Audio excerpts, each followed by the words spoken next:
चलिए दोस्तों, आज की इस वीडियो में हम लोग गोलीय दर्पण में प्रतिबिंब बनाना सीखेंगे कि जब गोलीय दर्पण के हर कंडीशन पर वस्तु को रखेंगे तो वहां पर प्रतिबिंब कैसा बनता है। इस बात पर हम लोग फोकस करेंगे। हालांकि गोलीय दर्पण में हम लोग सिर्फ अवतल दर्पण में प्रतिबिंब बनाना सीखेंगे, उत्तल दर्पण में इसके बाद वाले वीडियो में देखेंगे। ध्यान दीजिए, तो यहाँ पर क्या है कि जब वस्तु को ध्रुव और फोकस के बीच में रखते हैं तो ध्रुव जानते ही है और फोकस आपका ये है, और यहाँ पर मान लीजिए कि आपका ये AB एक क्या है, वस्तु है, ठीक है ना।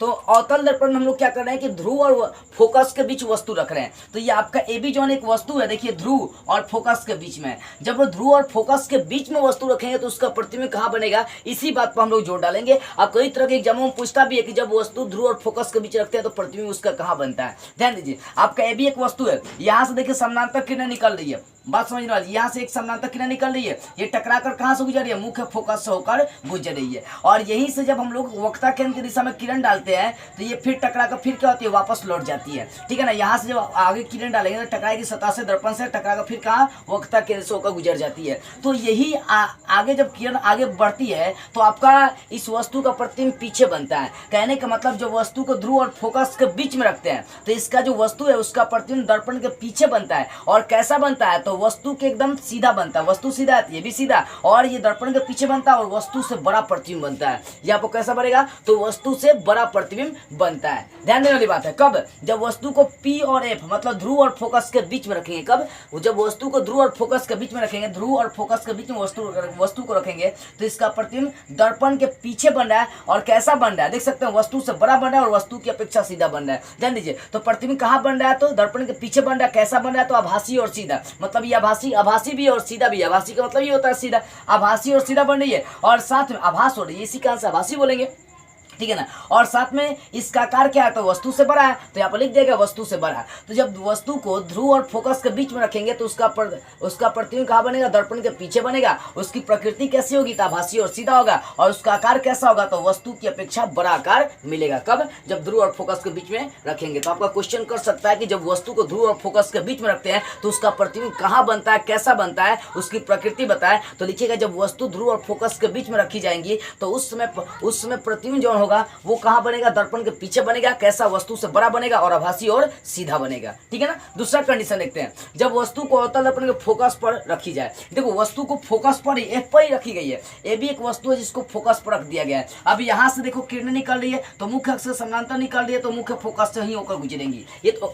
ये तो किरण आरेख में मैं समझा चुका हूँ। किरण आरेख में कि जब वस्तु मुख्य अक्ष से, जब किरणें मुख्य अक्ष से समानांतर गुजरती है तो वो मुख्य अक्ष से समानांतर गुजरेंगी तो मुख्य फोकस से होकर गुजरती है। तो यहाँ से जैसे ही किरणें वस्तु से किरणें दर्पण पर आपतित करते हैं, मुख्य फोकस से होकर गुजरती है। जैसे ही यहाँ से किरण हम लोग दर्पण पर डालते हैं तो ये कहाँ होता है, वक्रता केंद्र C से होकर आपका गुजरता है। तो यहाँ पर देखने वाली बात है कि यहाँ जो इधर आपका प्रतिबिंब बनेगा, इधर आपका प्रतिबिंब बनेगा। जब वस्तु को फोकस पर रखेंगे तो इसका प्रतिबिंब आपका इधर बढ़ते चलाएगा, मतलब अनंत पर बनता है। कहाँ बनता है, अनंत पर बनता है। तो जब वस्तु को फोकस पर रखेंगे तो उसका प्रतिबिंब कहाँ बनेगा, अनंत पर बनेगा। और वो कैसा होगा, तो वास्तविक होगा और उल्टा बनेगा, मतलब नीचे प्रतिबिंब बनेगा। और साथ में उसका आकार बहुत बड़ा होता है। कब, जब वस्तु को फोकस पर रखेंगे तो उसका प्रतिबिंब जो बनेगा वो बहुत बड़का बनता है और उल्टा बनता है। यदि वस्तु ऊपर है तो प्रतिबिंब कहाँ बनेगा, नीचे बनेगा। कब, जब फोकस के दिशा में रखेंगे, तब जब फोकस पर वस्तु को रखेंगे तब। तो जब वस्तु को अवतल दर्पण के फोकस पर रखते हैं तो फोकस पर रखेंगे तो आपका प्रतिबिंब इधर नीचे बनेगा, यानी वास्तविक और उल्टा बनेगा। वास्तव में बनेगा लेकिन उल्टा बनेगा, और साथ में वस्तु से बहुत बड़का बनेगा।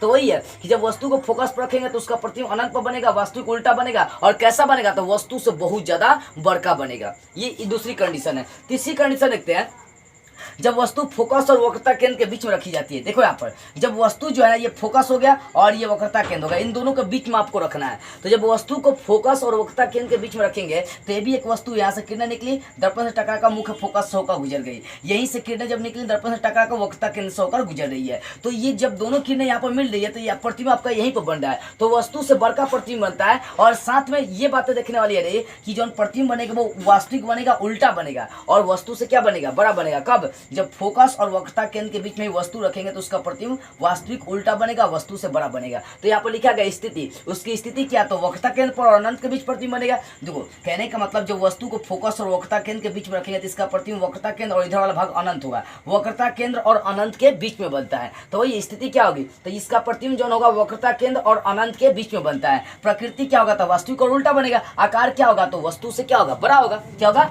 वस्तु से बड़ा प्रतिबिंब बनेगा। कब? जब फोकस और वक्रता केंद्र के बीच में रखेंगे तब। तो वस्तु को फोकस और वक्रता केंद्र के बीच में रखी गई तो इसका प्रतिबिंब वक्रता केंद्र और अनंत के बीच में बनेगा और वस्तु से बड़ा बनेगा और वास्तविक और उल्टा मतलब वास्तव में उल्टा प्रतिबिंब बनेगा। तो तीसरी कंडीशन। चौथी कंडीशन है कि जब वस्तु वक्रता केंद्र पर होगा, जब वस्तु को सी पर ही रख देंगे, सी का मतलब वक्रता केंद्र। तो देखो यहाँ पर वस्तु, ये आपका वक्रता केंद्र हो गया, यहाँ पर वस्तु को रख दिया गया। तो जब ए भी एक वस्तु है, जब ए बी पर क्या करते हैं, वस्तु को रख दें, मतलब जो वक्रता केंद्र पे ए बी एक वस्तु रखते हैं तो यहाँ से किरणें समानांतर निकलते हैं, मुख्य फोकस से होकर गुजर जाती है। और फिर जब यहीं से इसी वस्तु से फोकस की दिशा में किरण डालते हैं तो फोकस की दिशा में जब किरण डालते हैं तो मुख्य अक्ष के समानांतर गुजरती है। अब पढ़े तो मुख्य अक्ष के समानांतर किरणें गुजर गई तो ये प्रवर्तित किरणें और ये भी प्रवर्तित किरणें जिस बिंदु पर मिली है वही पर आपका प्रतिबिंब बनेगा। और यहाँ पर क्या होता है कि वस्तु का आकार प्रतिबिंब के आकार के आपस में बराबर होता है। कब? जब वक्रता केंद्र पर रखते हैं तब। तो यहाँ पर स्थिति क्या होगा, जब वस्तु को वक्रता केंद्र पर आप रखेंगे तो उस समय प्रतिबिंब भी आपका वक्रता केंद्र पर बनेगा, देखिए सी पर बन रहा है। और प्रकृति कैसा, वास्तविक और उल्टा होगा, लेकिन आकार वस्तु और प्रतिबिंब का आपस में बराबर होगा। तो ये चौथी कंडीशन थी। एक बार और समझ लीजिए,